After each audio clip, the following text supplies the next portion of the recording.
INC. Mahal na ang INC. Kaya pag gusto niya ng tao na mapagkakatiwalaan, nagpapahanap siya ng INC. Totoo yan, ma'am. Sir, totoo talaga yan. In fact, nung kinidnap siya, ang kasama namin na masahista namin na nakatira sa aming bahay ay miyembro ng INC. Sinama namin sa Hong Kong, nandun lang siya sa tabi, ma'am. Ngayon, pagka sa Davao, pag nakadapa ako, nakikita, nagpapamasahe, siya ang nakaka-witness ng hagulgol ko sa gabi. So, ganun kamahal ni dating Pangulong Duterte ang INC.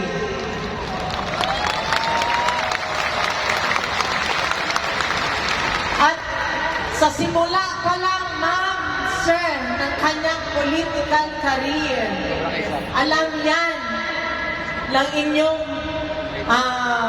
pinakapinuno dito kung gano'n niya sinuportahan si former mayor noon. Kaya, nung naimbitahan kami nila congressman na magiging senator Rodante Marcoleta na, malaking pasasalamat po ang pagkakataon na inyong binigay sa amin.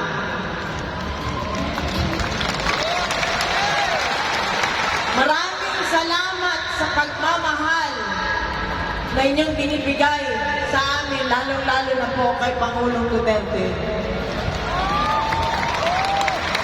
Alam niyo po sa puso, hindi po ako marunong magsinungaling eh. Ayoko po magbitbit ng bangko, ayoko po magyabang. Pero alam niyo po, minahal niya po kayo. Mas minahal pa nga niya ang Pilipino, ang Pilipinas, kaysa sa amin na pamilya niya. Alam niyo yan. Tuwing sinasabihan niya, nung presidente siya, di ba, sinasabihan niya ang mga kurap, ang mga terorista, ang mga drug lord. Di ba, ma'am, sinasabihan niya, tinatakot niya, napapalundag ako sa kinauupuan ko. Kasi sinasabi niya yun, umalis kayo. Di ba, tinatakot niya ganyan. Napapalundag kasi ako kasi ang iniisip ko yung anak ko na minor pa noon, 12 anyos lang. Hindi niya inisip na balikan kami, balikan yung pamilya niya, pero inuna niya na masiguro niya na ang bawat Pilipino hindi nasasaksak sa kalye, hindi na-hold up sa kalye, ang taxi driver hindi nagugurgur ang liig sa likod. Yun ang inuna niya, ma'am. Sinigurado na ang bawat pamilya na ang magulang walang anak na adik at ang magulang ng bawat pamilya ay nakakatulog. Alam ko yan kasi kapitbahay namin doon sa Davao City. Dati siyang teacher ni Congressman Pulong. Humingi siya ng tulong. Sabi niya, "Bro, tulungan mo kami, hindi kami makatulog sa gabi, yung anak nila adik." Silang dalawa mag-asawa, nag-aaway pag pinagalitan yung anak. So kaya ganun ho ang pagmamahal na ginawa ni Rodrigo Duterte sa inyo.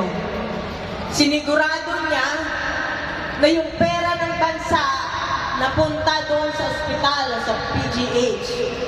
Sinigurado niya yung Malasakit Center dahil alam niya, nung mayor pa siya, ang bawat Pilipino pag nagkasakit, ang isa sa miyembro ng pamilya, nauupos ang pera.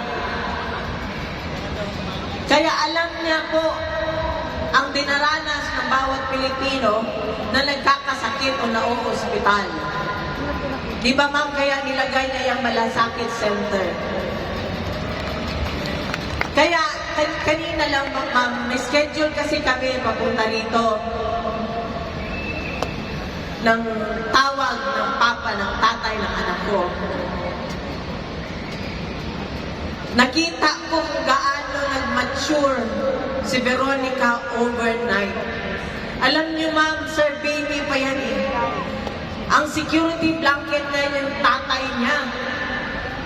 Pero kinidnap nila. Nag-aaral siya dito sa Manila, tinatawagan niya ako, ma, wala namang trabaho si Dada. Papuntahin mo na siya dito sa Manila para magbantay sa kanya. Gusto niya yun na nandun sa kanya. Yung tatay naman, ayaw naman niya pumunta ng Manila. Ayaw na niya sumakay ng aeroplano, ma'am. Maniwala kayo. Ayaw niya nang magbiyahe. Simple na buhay na lang yan gusto niya. 80 anyos. Kaya minsan ako, hindi ko maiwasan na ako ang umiiyak parate kasi sa bahay ako umiikot eh. Naano ko na yung kwarto, alam ko, wala siya doon. Napilitan ang anak ko na mag-mature overnight. So pagka gusto ng anak ko tumabi sa papa niya, ang tatay niya, sa akin naman ang lapit. Sabihan mo nga yung anak mo na doon matulog sa kwarto niya. Kasi ma'am, magkaiba sila ng style. Pag si Kitty pumunta sa kwarto ng papa niya, yung kulapo ng papa niya, tinatanggal niya. Tapos yung aircon ng papa niya na 28 ang thermostat, ginagawa niya 16. So kaya, ang papa niya, pag nanonood ng TV sa kwarto niya, pagpasok ng anak niya, sabihan siya, Dada, matulog na tayo. Wala na siya magawa, patayin na lang yung TV, nandun na lang siya sa sala nanonood ng TV. So kaya, doble ang sakit ng aking dibdib. Kasi sa tatay at sa anak. Nung isang araw po, ma'am, na tumawag ang tatay niya, nauna tumawag sa akin, si former President Duterte, sabi niya sa akin, sabi niya, kwento kami ng kwento, ganyan. Sabi ko, wag mo kalimutan ha, tawagan mo si Veronica pagkatapos ng tawag natin. Sabi niya, wag na lang kasi emotional ako pag si Veronica ang kausap ko, pag si Kitty ang kausap ko. So, sabi ko, hindi, ano lang yung pag-uusapan nyo, yung kwento niya, yung about kay Mira, yung party nila, yung birthday party nila, yun lang yun. Sabihin mo na lang, ipaintindi mo na lang na gano'n, na hindi ko kaya pag siya ang kausap ko, emotional ako. Ilang beses ko, iniiba ko na naman ang topic. Tapos balik ulit ako sa gano'n. Tawagan mo. Nung hindi ko na pagkatapos ng conversation namin, tinawagan ko kagad ang anak ko. Hagulgol na ako. Sabi ko na, sorry talaga. Kasi sabi ng papa mo, hindi daw na kaya kung ikaw ang kausap niya, emotional daw siya. Sabi niya, intindihin na lang daw natin na siya ang nasa loob. Kung magulgol talaga ako, pinakamalakas na gulgol na ginagawa ko. Kasi ako lang mag-isa sa kwarto. Sorry ako ng sorry sa anak ko. Pero nung habang nag-uusap kami, sabi niya, ma, sandali lang ma, may tawag. Buti na lang, tinawagan niya. Tatay niya. Tinawagan siya ng tatay niya. Gusto